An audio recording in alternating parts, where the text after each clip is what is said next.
ஆண்டிப்பட்டி பத்திரப்பதிவு அலுவலகத்தை முற்றுகையிட்டு கட்டாய லஞ்ச வசூல் செய்யும் சார் பதிவாளரை கண்டித்து ரியல் எஸ்டேட் சங்கத்தினர் போராட்டத்தில் ஈடுபட்டுள்ளனர். தேனி மாவட்டம் ஆண்டிப்பட்டி முத்துகிருஷ்ணாபுரம் சாலையில் ஆண்டிப்பட்டி சார் பதிவாளர் அலுவலகம் செயல்பட்டு வருகிறது.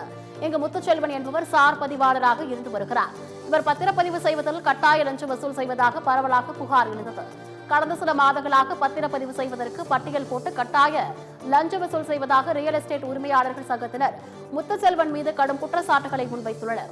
இந்நிலையில் சார் பதிவாளர் அலுவலகம் முன்பு கூடிய ஆண்டிப்பட்டி வட்டார ரியல் எஸ்டேட் சங்கத்தினர் பத்திரப்பதிவு அலுவலகத்தை முற்றுகையிட்டு போராட்டம் நடத்தினர்.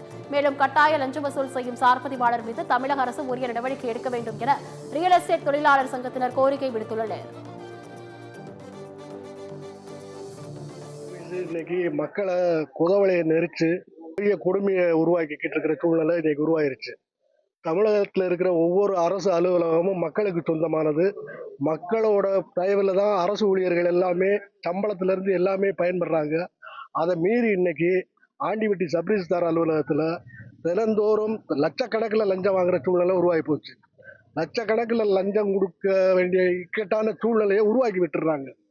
செண்டு ஒன்றுக்கு பத்திரப்பதிவு செய்ய 2016க்கு அப்புறம் பதிவு பெற்ற பத்திரங்களை பதிவு செய்வதற்கு கோர்ட் உத்தரவு இருக்குங்கிற பெயரில் ஒரு செண்டு ஒன்றுக்கு 25,000 ரூபாய் முதல் லஞ்சமாக பெற்றுக்கொண்டு பதிவு செய்கிறார்கள். இந்த சமீப காலமான எப்பவுமே அந்த ஒரு பதிவாளர் அலுவலகம்னா ஒரு கொள்ளை கூடமாகத்தான் அது செயல்பட்டுக்கிட்டு இதுகார வரைக்கும் வந்திருக்கு.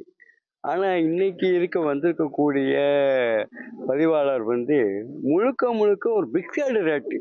அதாவது ஒரு சென்ட்டுக்குன்னா எனக்கு 25,000 ரூபா வேணும், 5 சென்ட்டுக்குன்னா எனக்கு 1 லட்ச ரூபா வேணும் அப்படின்னுட்டு பிக்சடாக லஞ்சத்தை இது